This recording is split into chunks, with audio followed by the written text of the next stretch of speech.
Decadencia Mental, la mejor razón para pegarte un tiro. Junto a la cordial compañía de Sebastián Corales y Santiago Salazar, tu vida será mucho más miserable. Todos los jueves a las 18 horas por Hobby FM, tu pasatiempo favorito.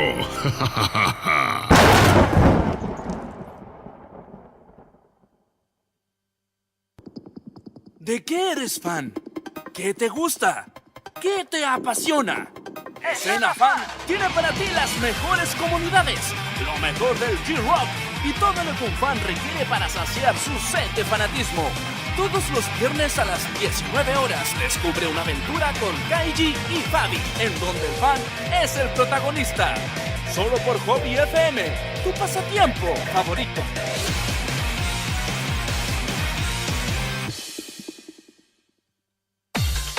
Olvídate de la sal de fruta, los caracoquesos y las sopas chinas. Conéctate a Frecuencia Mutante, el único remedio para la caña del domingo que realmente funciona.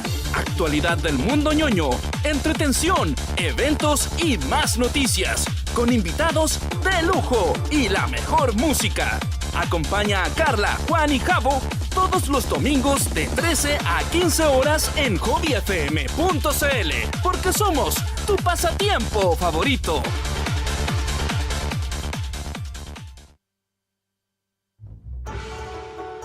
¿Por qué ver anime? ¿Por qué leer manga? ¿Por qué comer sushi y aprender japonés? Todas estas respuestas y más en Genki Desu Ka, el programa que une la cultura pop japonesa con nuestra propia cultura. Sintonízanos todos los martes a las 15 horas y llénate de todo el Genki que trae la cultura nipona. Conduce Constanza Veloso, solo por hobbyfm.cl, tu pasatiempo favorito.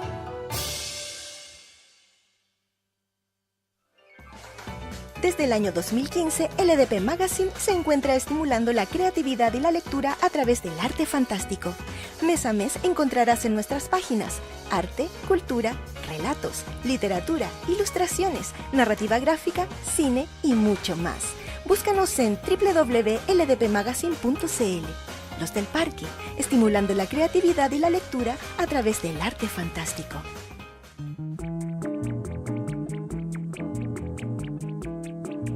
Cuando todos tienen la información al alcance de sus manos, nosotros no sabemos nada. Bienvenidas, bienvenidos una vez más a Lo Absurdo de la Realidad. Los temas de conversación más dispares en manos de los mejores inexpertos del mercado radial, junto a la mejor música latina independiente. Todos los martes a las 18 horas por Hobby FM, tu pasatiempo favorito.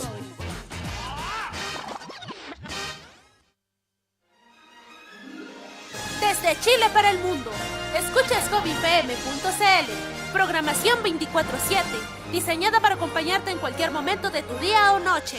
Ingresa a www.hobbyfm.cl y disfruta de lo mejor de tu hobby en un solo lugar. Somos tu pasatiempo favorito.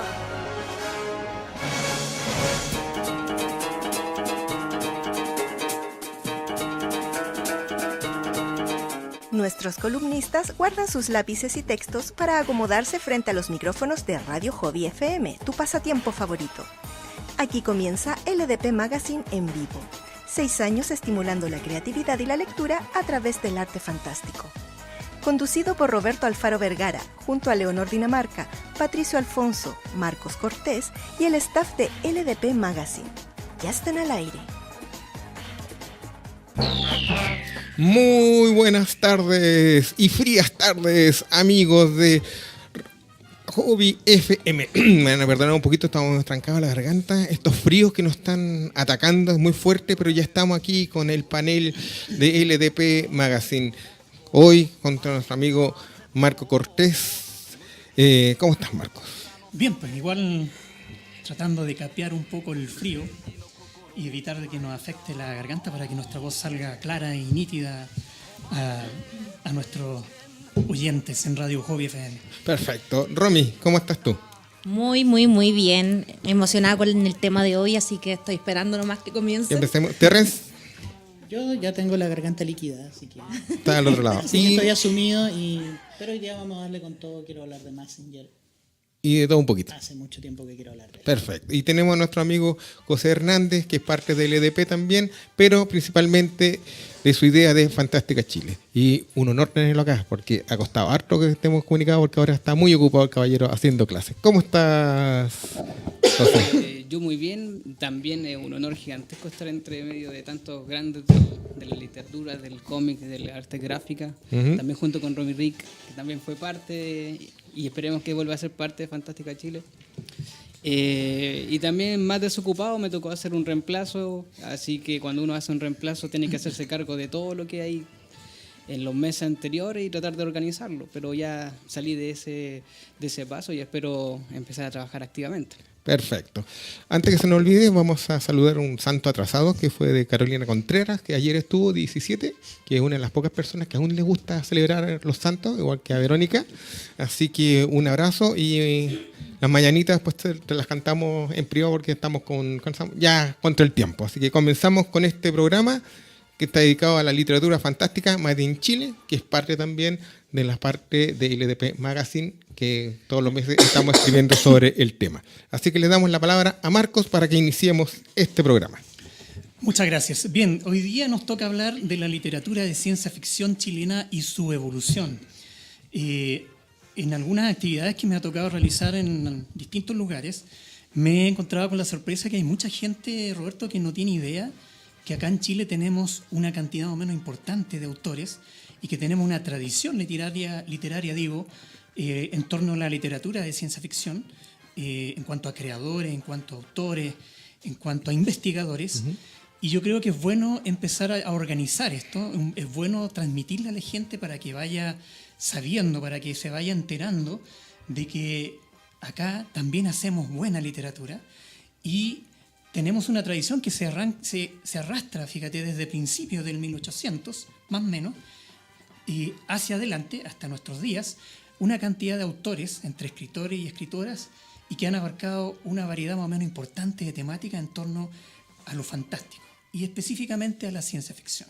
Entonces hoy día tenemos de invitado a José Hernández, que es un joven investigador respecto al género. Él hizo su tesis en base a esto, pero vamos a partir desde el principio. Vamos a leer un poco su biografía, porque no quiero dejar nada. Perfecto.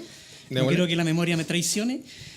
José Hernández Ibarra, él es profesor de Historia y Geografía, titulado con la tesis Literatura Fantástica y de Ciencia Ficción en Chile entre 1980 y 1985, fundador del portal Fantástica Chile y Fantástica Sin Fronteras, que fíjate que abarca varios países acá en Latinoamérica y que también ellos aportan, inclusive desde España, ¿no?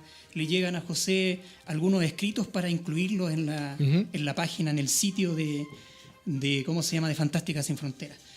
Él es autodenominado especialista en literatura fantástica chilena. José, bienvenido a nuestro programa. Un placer.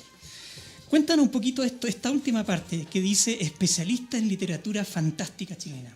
¿Qué quieres decir tú con eso? Bueno, me ha tocado el trabajo de investigar este tema, que en realidad no hay bibliografía sobre el tema, hay muy pocas, muy escasas los trabajos que se han hecho sobre la historia de la literatura fantástica chilena.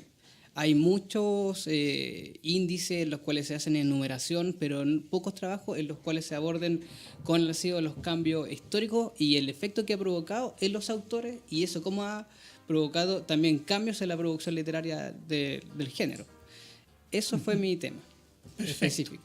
¿Es necesario que empecemos a mostrar alguna imagen? ¿O? Puede ser, sí, sería bueno para que la gente se vaya empapando un poco del tema.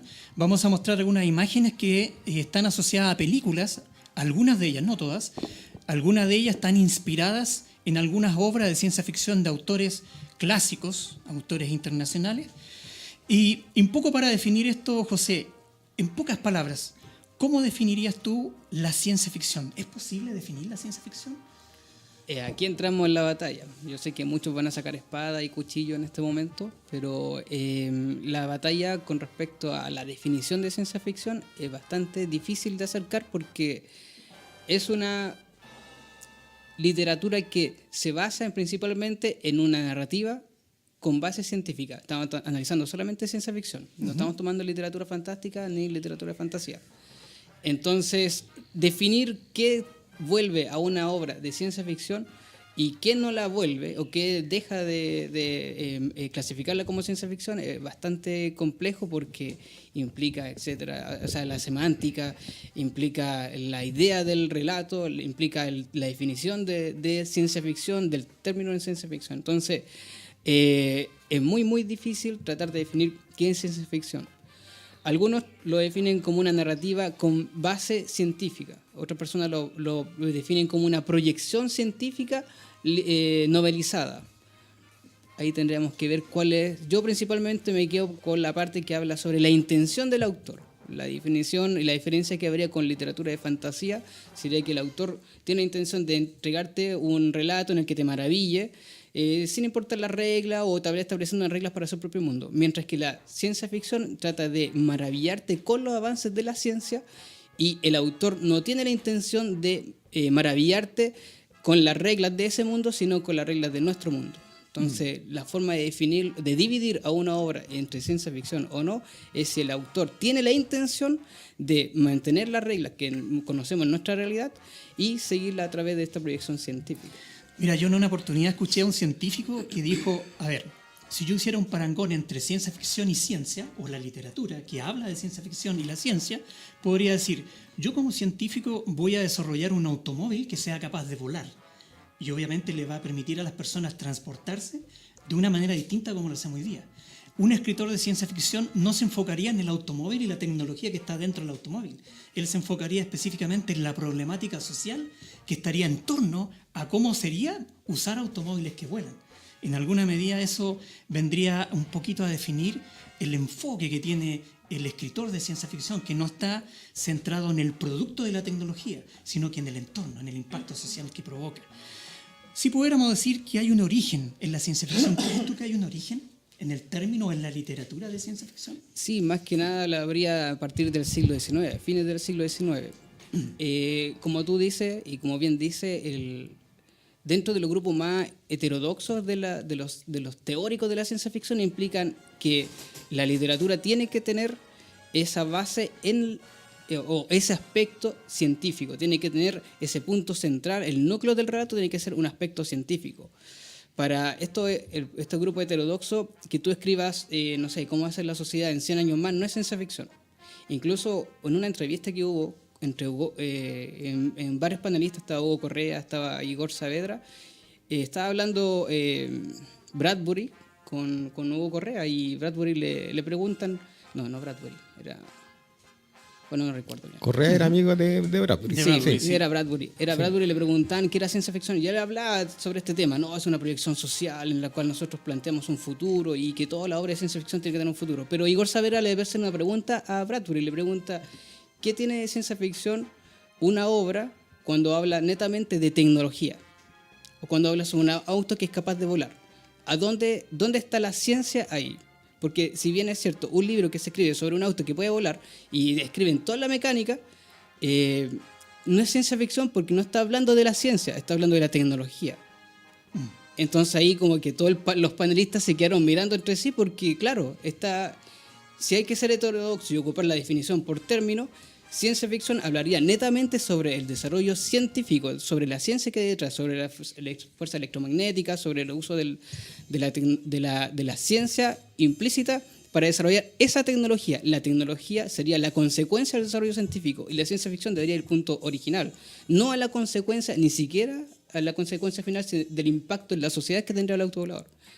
Entonces ahí estaríamos con un punto en definir qué es ciencia ficción, y si tuviésemos que definirlo en base a la investigación que hicimos con varias personas, o sea, yo soy parte de un legado de varias personas en el cual hicimos un gran listado de obras de ciencia ficción y fantasía que actualmente van a cerca de los 300 obras que han abarcado esos temas y esos géneros. Si tuviésemos que ser ortodoxos, tendríamos 10 u 8 obras de ciencia ficción propiamente tal, con mucho esfuerzo. El resto, las otras 292, serían fantasía.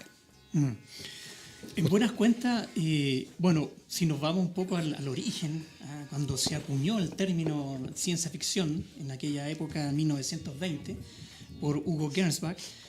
Tal como tú explicabas, él lo que quiso decir que esto era cientificción. De hecho, perdió el dominio del concepto, porque cuando vendió los derechos de la revista se fue el concepto de cientificción con la revista. Pero eso ha ido variando en el tiempo. Y asimismo, como ha sido difícil poder definir lo que es la ciencia ficción, ¿crees tú que pueda ser fácil o complicado definir quiénes son los máximos exponentes internacionales de la ciencia ficción? ¿Podrá haber alguien que realmente podamos decir, este es un autor que podemos decir que está enfocado en la ciencia ficción? O si nos vamos a esta dilución del concepto, ¿qué autores podrían ser más significativos, según tu parecer, a nivel internacional? A mí, por lo menos, yo sé que también voy a sacar algunas chispas con esto porque es un debate que se plantea desde 1950 en adelante. O sea, cuál es la época dorada de la ciencia ficción y quiénes son los escritores más importantes. Y obviamente generalmente se nombra a Asimov, se nombra a Bradbury, se nombra a Arthur C. Clarke, etc. Pero si analizáramos desde el punto de vista ortodoxo, tendríamos que ver que finalmente Asimov es una proyección histórica futura de la sociedad. Tendríamos que ver a Bradbury, que también es una proyección histórica. Si tomamos Crónicas Marcianas de Bradbury, tenemos una proyección social. Nos vemos a Bradbury hablando de cómo se va a propulsar la nave, cómo va a viajar la nave y cómo va a combatir el espacio vacío. Habla sobre cómo algunas personas de color fabrican su nave o cómo se llega al otro mundo, y etc. Entonces, tomar la definición tal cual de ciencia ficción y aplicarla a estos autores nos pondría en un gran problema, porque estaríamos proponiendo que no fueran autores de ciencia ficción estos ilustres y emblemáticos nombres. Sin embargo, tampoco hay que sacarlo de contexto. La ciencia ficción es un concepto que ha ido variando con el tiempo. Si actualmente lo tomamos de esa manera ortodoxa, vamos a tener muy pocos autores, pero hay que considerar que ciencia ficción en los años 80, en los periódicos de los años 80, ciencia ficción era Tolkien. Estaba Tolkien, estaba Asimov, estaba Bradbury, y uno diría, ¿Tolkien dentro de ciencia ficción? Es que es un concepto que varía y que agrupó a muchos géneros en su tiempo. Entonces, como iba la pregunta del origen, hay que contextualizarlo en el momento histórico en el que se desarrolló la ciencia ficción y qué representó para la gente. Para la gente representó esa muestra del avance tecnológico, del avance científico, de la mecánica que veía, de los engranajes, de la luz eléctrica, de la aparición del teléfono, de la aparición del auto. Esas cosas que veía en la cotidianidad de la gente, para ellos era tecnología, y la ciencia ficción implica esa proyección de esas tecnologías en el futuro. Hiciste acordar que yo estaba en la revista Clostat, me acuerdo. Entonces, el dueño un día hace una pregunta para un concurso. Dice, ¿cuál es tu trilogía favorita de ciencia ficción? Entonces coloca Star Wars, Volver al Futuro y El Señor de los Anillos. Entonces le digo, oye, ¿y de dónde sacaste que El Señor de los Anillos es ciencia ficción? Es alta fantasía. No, porque la universidad no sé cuánto me nombró, para ellos es ciencia ficción. No, estás mal, porque como una universidad te va a decir eso. Estuvimos discutiendo como mediodía el tema. Así que esa es una anécdota ahora que te están nombrando. Romy. Sí, oye, quería comentarte por qué Frankenstein de Mary Shelley no es considerada, o a veces sí es considerada, pero está esa discusión de considerarlo ciencia ficción. Porque a veces lo tiran para el otro género de terror, de horror, cuando es de la misma época de Dick o de H.G. Wells. Y claro, el asunto con Mary Shelley, y que se le toma como precursora o pionera o iniciadora de la ciencia ficción, la mamá, radica en que Shelley plantea una hipótesis narrativa, pero no plantea un desarrollo científico como se plantearía desde el punto de vista actual. O sea, uno diría, claro, Shelley está creando en este ser mitológico, en este ser que sería Frankenstein. Mitológico también le calza en todo caso. El golem más le calza, pero bueno, ya. Pero Shelley trata de no hacerlo un mito. No. Cuando hablamos de mitológico, hablamos de una creación legendaria para explicar y establecer una razón de un origen de algo. Perfecto. Aquí Frankenstein no está explicando nada, pero el asunto es el siguiente, que Mary Shelley se le considera iniciadora, pero carece de ciertos aspectos de la ciencia ficción, de los actuales teóricos ortodoxos que plantean que tiene que tener un desarrollo científico, que tiene que tener una proyección narrativa y que tiene que tener una intencionalidad de mostrarte a ti la ciencia, de mostrarte a ti la tecnología y a través de esta novela. En cambio, Marie Shelley es como un desarrollo de entretención o más que nada el desarrollo de una idea que se da como en esta reunión que tuvieron con los creadores, con Polimori, no me acuerdo muy bien de los autores de... Sí, pero también se le llama la proto-ciencia ficción.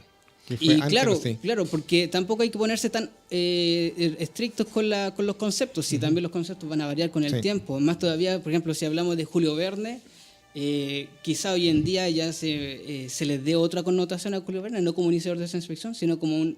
O sea, si uno analiza la historia de Julio Verne, ve que, claro, tenemos el Nautilus, tenemos el viaje a la Luna, etcétera, pero la mayoría de esos casos, la mayoría de estas obras tienen como centro, si se analizan bien, el viaje maravilloso. Tienen como centro el viaje romántico por nuevos paradigmas, para nuevos parajes.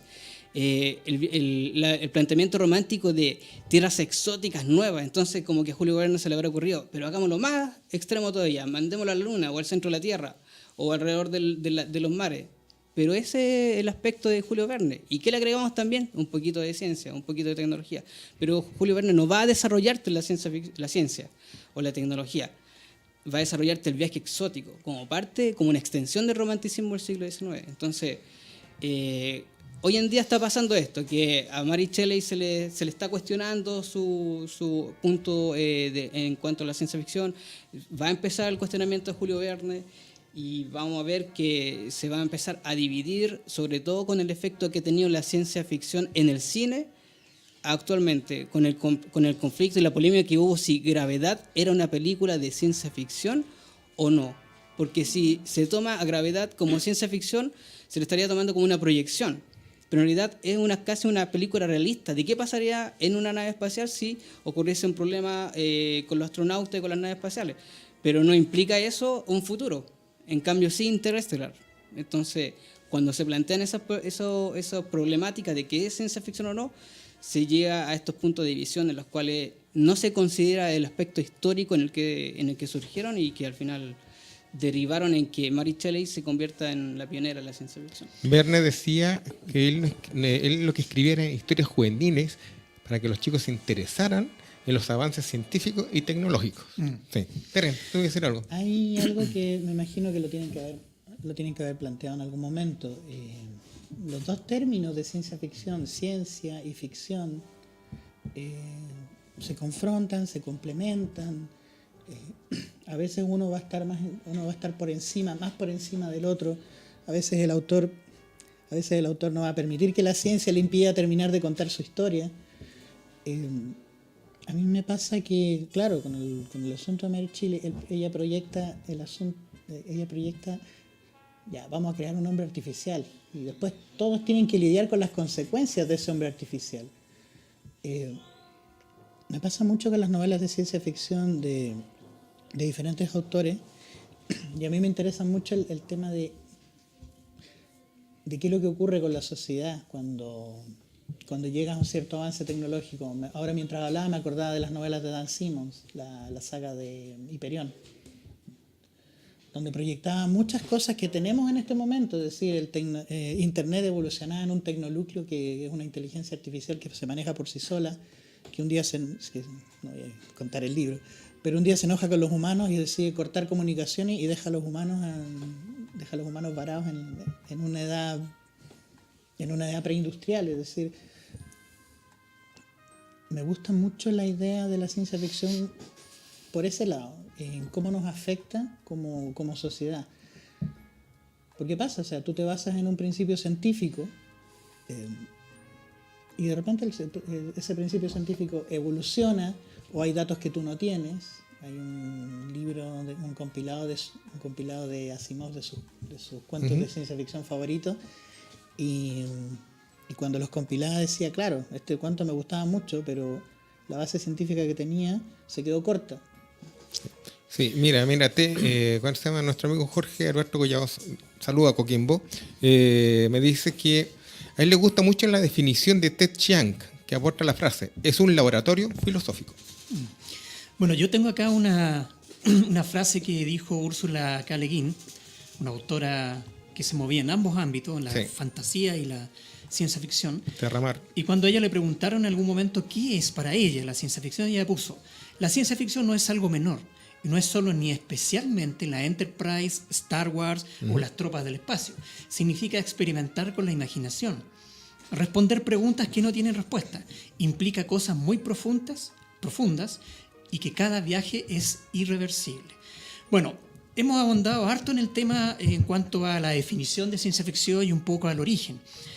Y en alguna medida hemos contestado parte de las preguntas que teníamos en el inicio, pero vamos ahora a centrarnos en Chile, en lo que ocurre en nuestra realidad. Bajo ese contexto, distinguido José, ¿hay literatura de ciencia ficción en Chile? Hay mucha gente, como yo comentaba al inicio, que piensa que no, que todo viene de afuera. Pero te pregunto, ¿y en tu análisis que tú hiciste, hay literatura de ciencia ficción en Chile? Ya, volviendo al tema de la estadística, me gusta mucho la estadística, los profesores de historia trabajamos siempre con estadística y tenemos que verlo. En la recopilación de obras y de títulos que hemos hecho, alrededor de 300, digo hemos hecho por todos los pioneros de esto, Roberto Pisco, Marcelo Novoa, Omar Vega, alrededor de 300 obras que se clasifican dentro de ciencia ficción, fantasía y literatura fantástica. Obras que los bibliotecólogos meten en esa sección. Entonces, ¿y por qué digo meten en esa ficción, en esa sección? Porque hay muchas obras que están dentro de la literatura, o sea, dentro del cajón de ciencia ficción, y en realidad es Tolkien o en realidad es C.S. Lewis, pero están dentro de ese cajón. Si uno va a las librerías, Feria Chilena del Libro, Librería Antártica, etcétera, se va a encontrar con que están todas las obras metidas en una categoría que dice ciencia ficción. O a veces fantasía, y está también Asimov. Entonces, ¿qué es lo que hicimos nosotros? Hacer lo menos ortodoxo posible, entrar todas las obras posibles y agruparlas. Y la agrupamos en torno a núcleos que consideramos como la obra ideal de ciencia ficción, la obra ideal de fantasía, la obra ideal de literatura fantástica.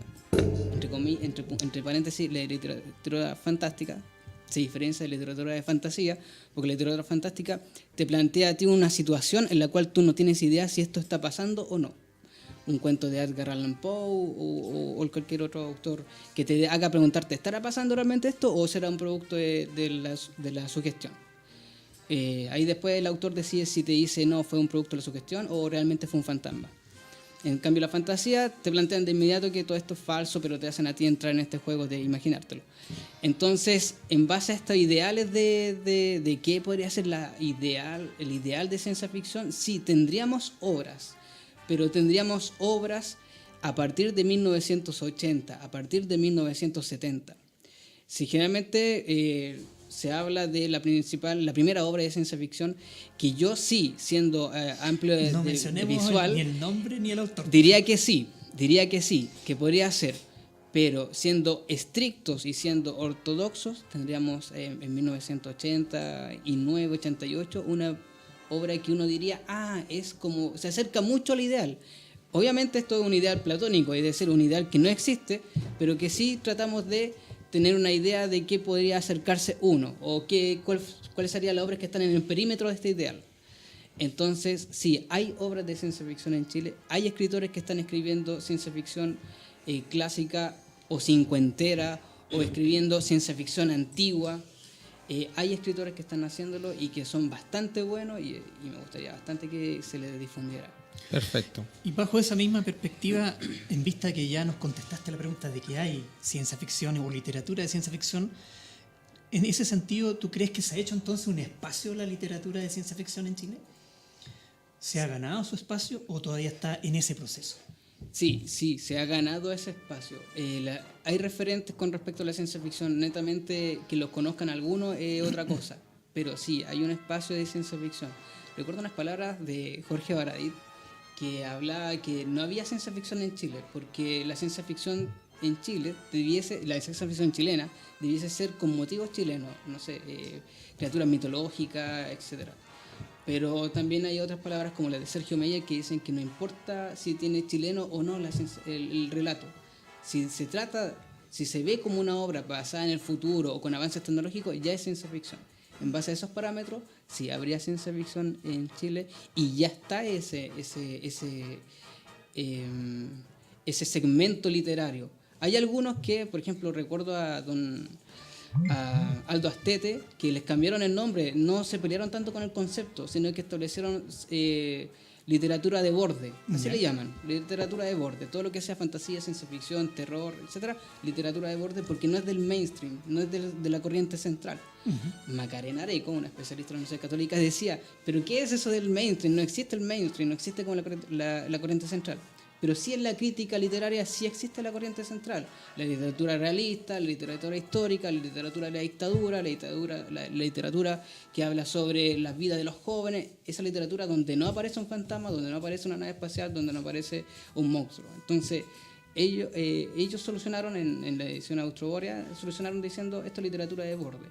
Pero si buscamos alguna editorial que haga ciencia ficción y que podríamos decir que sí tienen establecido un espacio, sí hay editoriales como Puerto de Escape, como Biblioteca Chilena, que sí escriben ciencia ficción y fantasía, y sí hay espacio también para los autores de ciencia ficción. Hay una discusión que se lleva hace años acá, que se alega que en Chile no se puede escribir ciencia ficción porque no tenemos ciencia propia, es una ciencia parásita.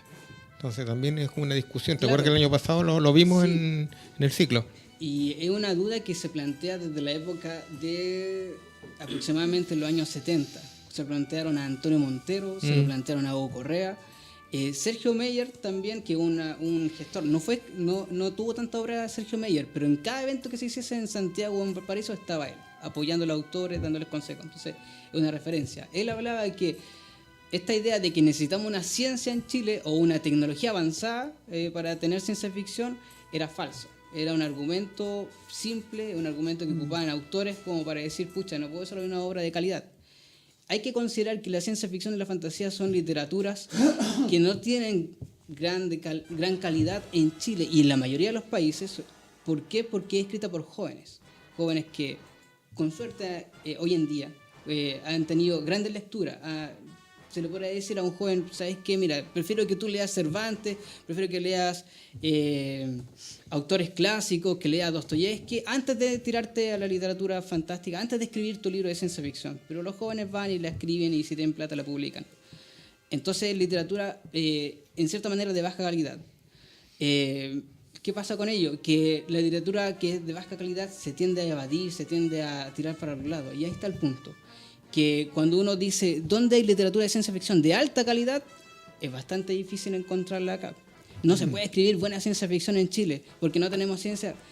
No tenemos ciencia, pero tenemos los cielos más despejados, podemos ver las estrellas más claras, tenemos la ciencia avanzada en el sur, trabajando con industriales, con forestales, tenemos industria avanzada en las mineras, tenemos industria avanzada en varias partes. Entonces, no es que no tengamos porque no haya difusión no quiere decir que no haya ciencia. Y en segundo lugar, que no haya ciencia tampoco implica que no puedas escribir ciencia ficción en Chile. Perfecto.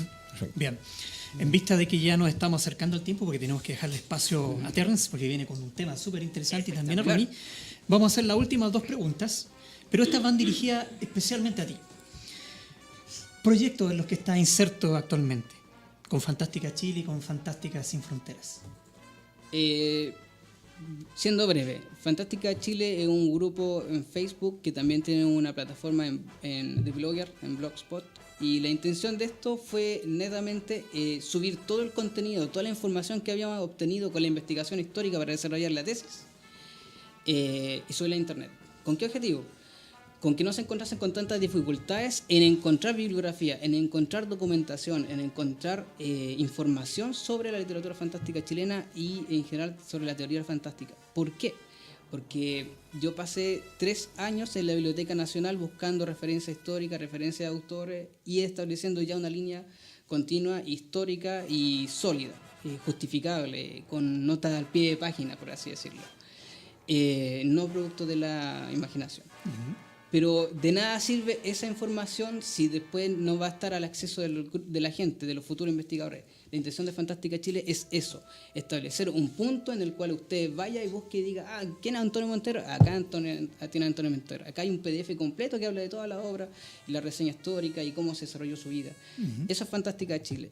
Y la extensión que se nos ha ido ocurriendo en Fantástica Chile es aplicarla también a Perú, a Bolivia, a Ecuador, a España, porque eso no existe. No hay una página, no hay un grupo, no hay una sección en el mundo en el mundo hispanoamericano que lo haga. Sí en el mundo angloparlante, pero no en el mundo hispanoamericano. Entonces es genial que surjan estas semillas en diferentes países y que le entreguemos la forma de hacerlo, que le entreguemos la técnica. Sí, lo importante, no hay que pensar cerradamente en que uno tiene que conservar el monopolio de la técnica.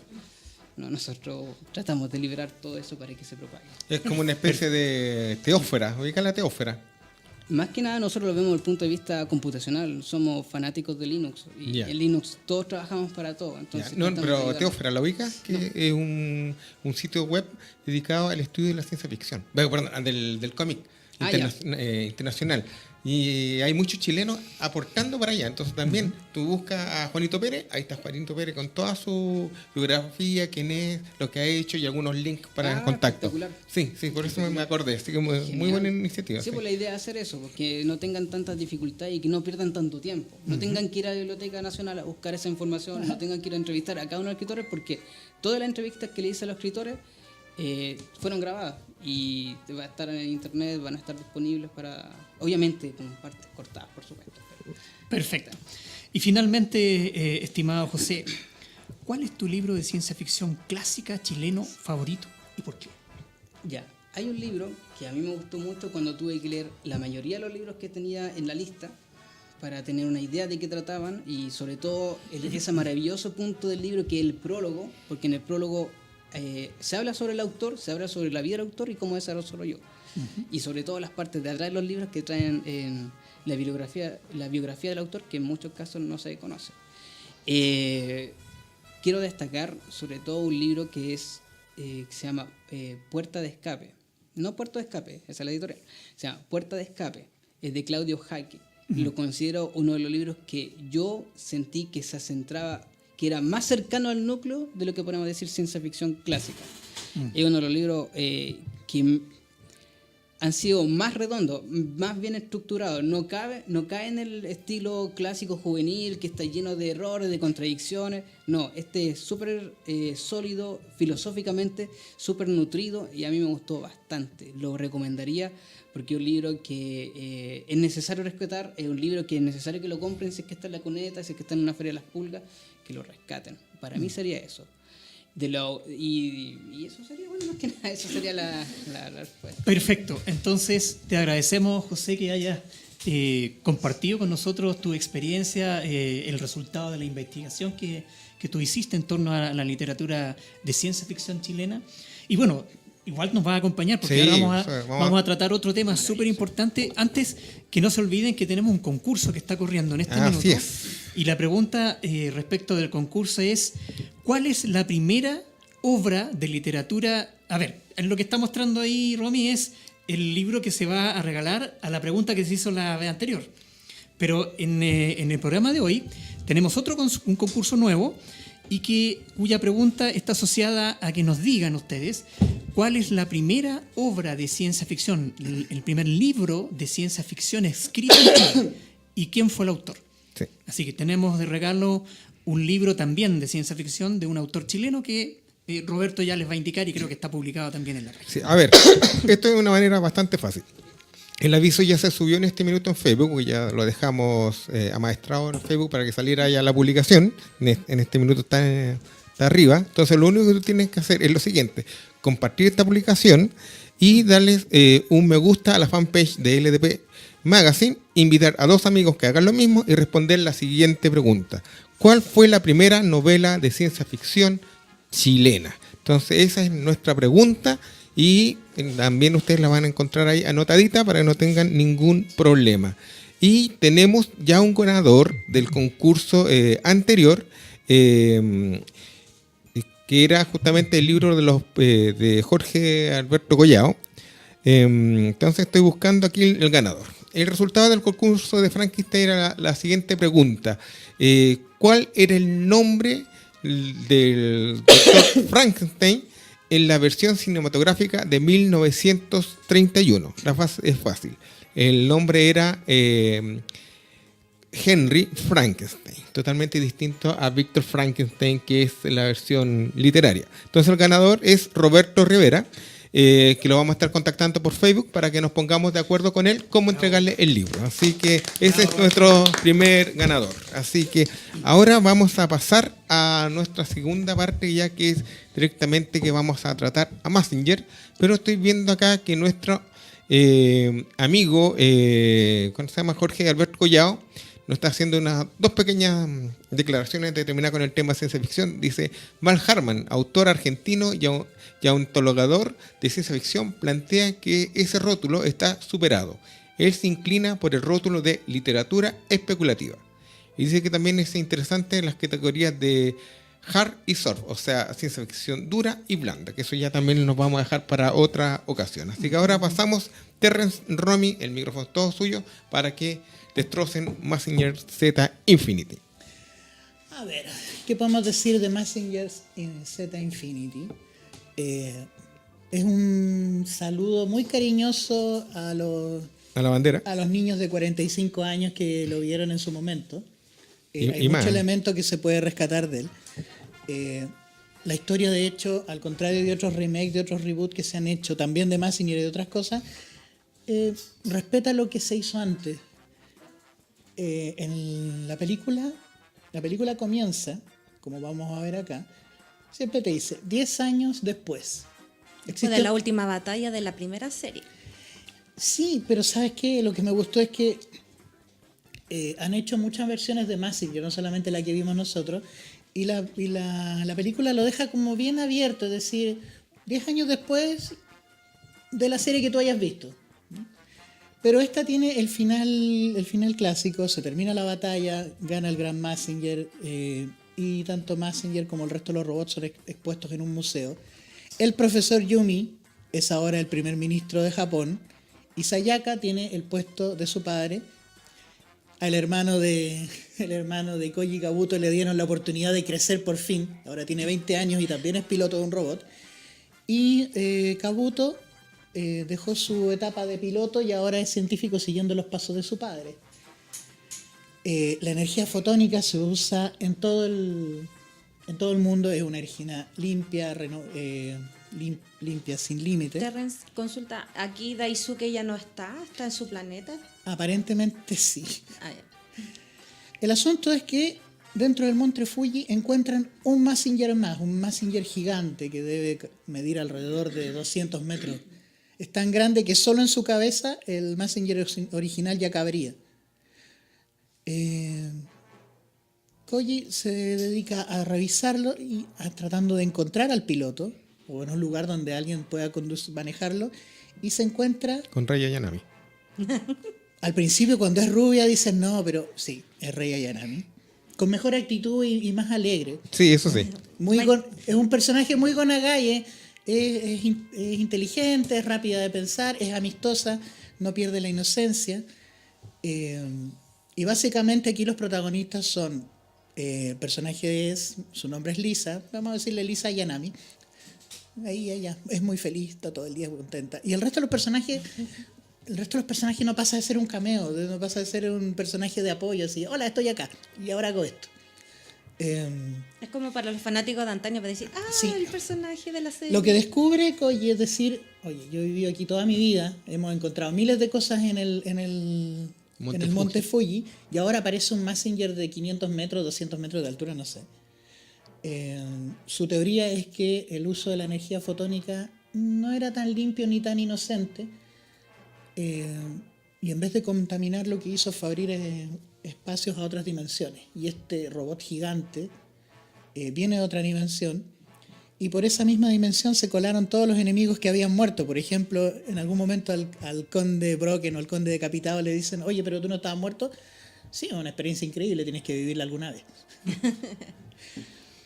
Bueno, el personaje de Lisa, que lo vemos acá, es una especie de híbrido con androide. Nunca queda demasiado claro qué tan androide y qué tan humana es. Parece un replicante. Sí, tiene mucho de replicante y tiene mucho de Merisu, es decir, la sabe hacer prácticamente toda, sin perder el encanto. Bueno, siguiendo la trama, el ejército del Dr. Hell, que aún no aparece, hacen lo que debieron haber hecho toda la vida. Si tienen un ejército de robots, tiran todos los robots de una. El Barón Asher se toma la planta fotónica de Norteamérica. Acá vemos que el conde se toma la planta del monte Fuji. Y en un segundo el mundo vuelve a estar en guerra. Y a Koji lo llaman. A reintegrarse al Lo servicio. llaman a retirarse al servicio, pero como una figura publicitaria, una figura propagandística. Y tiene esto. Como Capitán América al No. principio. Pero tiene este grupo de pilotos que son un homenaje al manga, como me decías tú. Sí. Y ese es un problema que yo encuentro en la película. O sea, yo sería bastante bruto decir que estoy en contra del fanservice, pero este tipo de cosas te sacan del contexto de la película. Estás en un contexto súper serio, súper dramático, como viene ahora, y tiene estas cosas como que te sacan de... Y es un defecto que le encuentro a la película. Ahí tenemos al hermano de Koji Chiro, que... Es que la mayoría ocupa sí. su propio Mazinger o ocupan sus propios mechas, Sí. como haciendo evolucionar un poco la historia, es decir, Sí. y aparece este famoso Mazinger Infinity, que es el que le da el nombre a la película.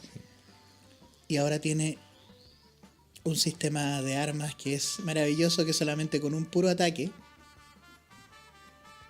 Oye, pero en todo caso el Go Nagai, después de su serie Mazinger Z, se dedicó a hacer series un poco más eróticas. Por ejemplo, Sí. tenemos Cutie Honey. Es muy buena, a mí me gusta. Claro, y las chicas que aparecieron ahí era como bien Cutie Honey para sus cosas. ¿Sí? En cierta manera, es un homenaje. No, te digo, sí, o sea, como quiso te digo, poner su cosa como erótica. te digo, ahí. si le dio su toque Gonagai. Sí. Pero, como te digo, y no quiero extenderme más, Claro. pero para mí la crítica más grande que le hago a esa película es que el fanservice y los alivios cómicos, en vez de aliviarte cómicamente, te sacan del contexto. Es decir, estás en un momento súper dramático que ya por fin te estás cargando adrenalina para verlo y te saltan a otra cosa. Bueno, el Dr. Hell aquí es presentado como una especie de Osama Bin Laden. Un terrorista de tomo y lomo que después de destruir todo lo nuevo, les dice, bueno, ahora les ofrezco la paz. ¿Y qué es lo que hace la humanidad? Como ven aquí el Dr. Yumi, la sociedad se baja los pantalones ante el Dr. Hell y todo se va literalmente a negro. Acá la película se pega una pausa que encuentro que estuvo muy buena, pero ahora que vi la película por segunda vez, yo creo que es el único elemento de ciencia ficción, un poco integrándolo al tema, cuando Koji dice, no, pues ¿sabes qué? No existe tal cosa como el metal milagroso o la energía perfecta. Todo te pasa la cuenta en algún momento. Y Pero, ya por fin, ya con esto le paso a alguien más para alguien a Marcos, más. ya. Por fin, después de 1 hora y 20 minutos de ver la película, cómo se da vueltas por una cosa y por otra, por fin Koji se sube a su deslizador, se sube a Mazinger y empieza la película que todos queríamos ver, que todos nos sentamos en el cine vengo a ver Mazinger. Y francamente, creo que no quedé defraudado en lo absoluto. Ujú. Sí, La Marcos. escena está muy buena, el Sí. 3D está bueno, los personajes están como actualizados. Los diseños se ven anticuados, no hay caso. Pero creo que como película funciona bastante bien. ¿Te puedo hacer una pregunta? ¿Sí? Mira, con respecto al fanservice, lo he visto con la remake no remake, sino como las nuevas versiones de Macross y Macross Sí. Frontier, y ahí hay bastantes fanservice y pasó hace poco una serie que fue muy exitosa, hace 2 años, 3 o 4 años atrás, que es Terraformer, y cuando tuve la segunda temporada de Terraformer está llena de fanservice. ¿Tú crees que es posible o conoces tú algún caso en el cual se haya dado un remake de alguna serie sin fanservice? Porque estamos hablando de 2 generaciones diferentes, la de nosotros y la de los niños de ahora que Hablando tienen fanservice. hablando de levantar arena, yo creo que la última de Star Wars. O sea, no tenía fanservice por ningún lado. Y los fans se enfurecieron. O sea, ellos querían ver a Luke Skywalker como la segunda venida de Cristo. Y hizo cualquier cosa menos hacerlo. Como la serie Galáctica. Como en Galáctica, exactamente. Entonces, tú se esperabas, desmarca. en el fanservice tú esperas ver cosas. Esperas ver que el personaje se enfrente con este por fin, que este personaje se junte con este otro. y a veces tienes un director como el último del episodio 8, que dice, no, yo voy a contar una historia como a mí me parece que debe ser contada.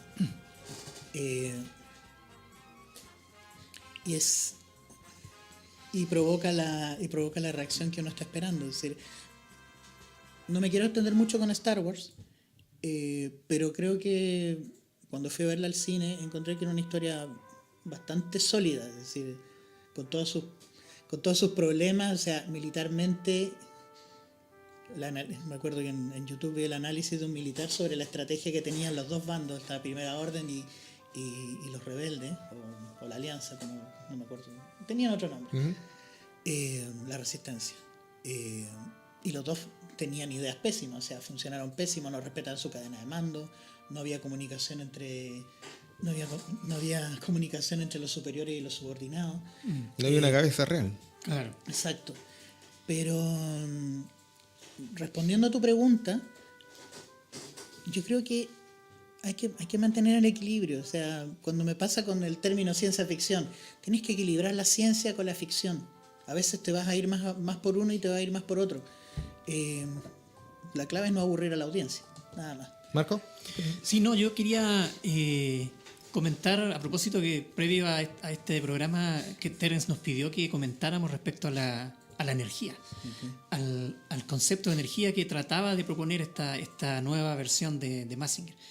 Y solamente quería referirme que la energía es un tema básico en lo que se refiere a la evolución de las civilizaciones. Si recordamos a Anatoly Kardashev, que es un físico ruso, él clasificó las civilizaciones en 1, 2 y 3. Y la diferencia de evolución entre una y otra pasa principalmente por la capacidad de una civilización de acumular energía, porque la energía es lo que le permite a la civilización poder avanzar, evolucionar y poder vencer esas barreras, convertir a las fuerzas de la naturaleza y convertirlas en energía, por ejemplo. Anatoly decía que nosotros somos civilización tipo 1, porque no somos capaces de vencer las fuerzas de la naturaleza. Viene un tornado, un volcán y nos destruyen. Exacto. Nos hemos asomado a mirar al espacio muy levemente y hasta ahí llega nuestra capacidad. La civilización del tipo 2 tiene millones de años de evolución y ya son civilizaciones que son interestelares, pueden viajar de un punto a otro en el universo y han resuelto hartos problemas. O sea, ya vencen las fuerzas de la naturaleza, pueden convertir la energía del Sol, ocupar el Sol y todos los otros elementos que son propios del universo. Y por otro lado han vencido cosas como por ejemplo la muerte, ¿cierto? Y si hablamos de la civilización 3, y ahí empieza un tema más bien filosófico, de pensar si esa civilización que tiene ya el doble o el triple de evolución en años respecto de la 2 y la 1, son tipos que son capaces de modificar el universo entero. O sea, podríamos verlo a ellos como verdaderos dioses. Entonces ahí viene la pregunta, ¿Dios es un ser de una civilización del tipo 3 que ha administrado la energía de tal manera que incluso pasa lo que tú comentas ahí, que pueden abrir portales a otras dimensiones? Ya no están en el espacio-tiempo, sino que se están yendo a otros universos a raíz del buen uso y el adecuado uso de la energía. Bueno, a mí no me gusta criticar mucho las películas cuando salen, pues ya les conté que a mí me molestan mucho los spoilers, creo que lo dije en el primer capítulo. Ya ha pasado bastante tiempo desde que vieron la película, o sea, el que tuvo interés por verla ya la vio. Así que hay una frase en el final de la película que es como la moraleja de toda la historia. Porque después de todo este desastre, decir, oye, nos conectamos con otras dimensiones, nos pudimos haber destruido, etcétera, etcétera, vuelven enemigos que debieron haber estado muertos, etcétera. Y un periodista le pregunta al personaje de Sayaka, como la directora y la responsable de toda la administración de la energía fotónica en el mundo, dice, oye, pero esto es demasiado peligroso, ¿por qué no volvemos a energías tradicionales? Y le dice, no, ya estamos aquí, tenemos que aprender. Y se manda un discurso bastante enredado, como les gusta, como nos gusta mucho, ¿no? Pero también se da al final decir, bueno, en síntesis, la próxima vez lo vamos a hacer mejor, porque ahora aprendimos. Sí. No sé si a ustedes les diera la impresión, pero cuando yo vi la película, me dio más la impresión de estar viendo un OVA que una película para cine. Porque No, totalmente. Cuando nosotros vemos una película de cine, tiene otro carisma, tiene otra proyección, pero esto me da la impresión que era más un Nova. No sé si te dio a ti la misma. Lo que pasa es que la idea de esta película es reencantar a las nuevas generaciones. ¿Lo habrá logrado? Yo creo que sí, por los efectos. Por ejemplo, en la escena de batalla los robots están hechos con tecnología 3D, a diferencia de los personajes que son en 2D. Es para reencantar a los nuevos chicos, engancharlos con el robot gigante y empiecen a buscar la serie. Y vamos con Yo el te creo que merchandising. además que va a haber un remake de la serie completa. Sí, pues. Ya, chicos, a ver, vamos diciendo otras cosas antes que se nos está terminando el Quería tiempo. decir ¿Sí? un dato. Mazinger Z fue uno de los precursores del género mecha en Japón. Gracias a la incursión de esta serie, De hecho, se creó el es género el primer mecha. concepto del robot tripulado por un piloto y no Exacto. manejado desde el Porque Y equipo. lo otro que era fue Tetsujin 28. Claro, pero no fue tomado en No. cuenta hasta que apareció Mazinger. Y lo otro es que Las Mujeres es una de las primeras series en que se incorpora una mujer protagonista. Aunque ya sabemos ya que la Sayaka la pasan rescatando todo el tiempo, pero es una de las primeras series en que aparece una mujer protagonista también. Así es, pues ya, chicos, entonces vamos para ir cerrando todo esto. Recuerden que las cositas que tenemos aquí, los tazones, los llaveros, todo eso es parte de Roca Store, que es un anexo complementario de Roca Diseño y Cómic, dedicado a la producción de elementos publicitarios para empresas. Educación como público en general ha puesto a nuestra disposición una serie de artículos que ya lo estamos mostrando acá y que es parte de LDP. Y no olviden, chicos, que tenemos este concurso, por ahí aterrizó alguna cosa, este concurso que es... El de vidrio, ¿no? Sí, es de vidrio. Tenemos este ejemplar de los peregrinos, que ya los vamos, que está en la imagen en Facebook, nuestro amigo Fabián Cortés. Solo de darles un me gusta a nuestra fanpage, compartir el anuncio y invitar a 2 amigos más que hagan lo mismo. O sea, darle un me gusta a la fanpage y responder la siguiente pregunta. ¿Cuál fue la primera novela de ciencia ficción chilena? Y recuerden que a partir de agosto comenzamos una serie de actividades en Espacio Cune, creando mundos. Empezaremos con un taller de apreciación cinematográfica, Los monstruos de la modernidad. En esta estaremos junto a Patricio Alfonso. Esto está ubicado cerca del Metro El Llano, en José Joaquín Vallejo 1550 San Miguel, y ya los interesados pueden ir preguntándonos a través de nuestra fanpage o nuestro grupo de LDP Magazine. Y ya está por salir esta semana el número 60 de LDP dedicado a la licantropía, que está muy, pero muy, muy bueno. José, palabras finales para irnos despidiendo.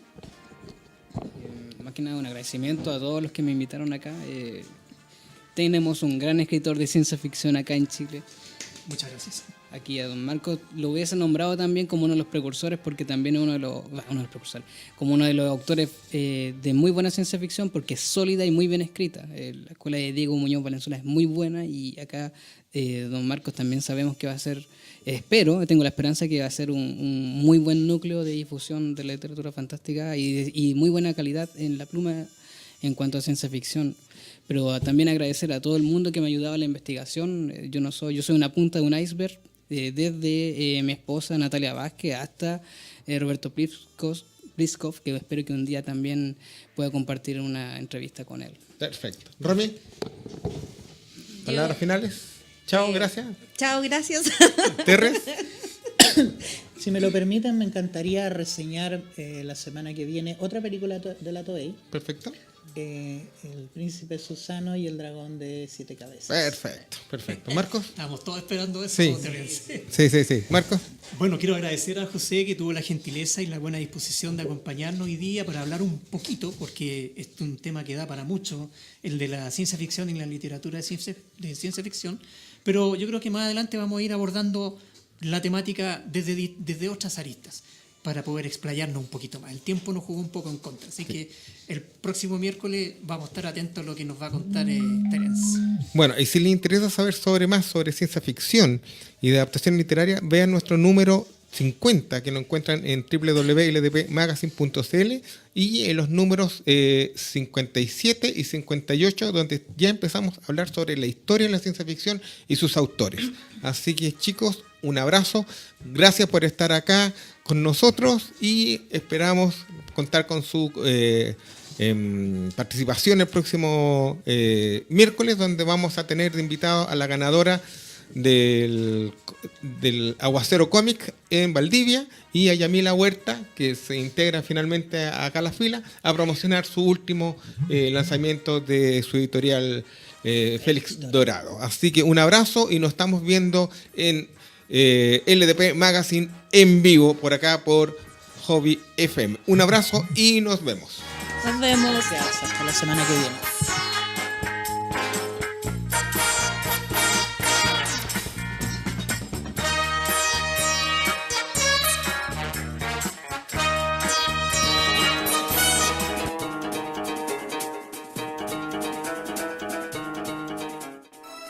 Los micrófonos se apagan, nuestro panel regresará en 7 días más con sus investigaciones e invitados. Pero nos puedes seguir por www.ldpmagazine.cl. Y recuerda, la cita es cada miércoles de 19 a 20 horas por Hobby FM, tu pasatiempo favorito.